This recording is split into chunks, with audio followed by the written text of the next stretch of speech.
If you have a combi boiler and you're looking to reduce your energy consumption, one of the things you can do is reduce the flow temperature from the boiler to your radiators.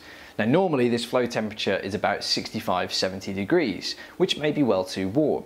So we're going to reduce it, and the rule of thumb that we're going to follow is to set the temperature as low as we possibly can that heats your house comfortably in a reasonable amount of time. Now it's worth bearing in mind that this may change between the seasons, so come summer, spring and autumn it could be quite low, but in the winter time you might need to crank it up a little bit. Now we've said that though, let's have a look at how we do it. If you have a boiler with a digital display, there will usually be an indication that we've got the heating selected. On this particular one, I can press the radiator button, which tells me the current heating flow temperature.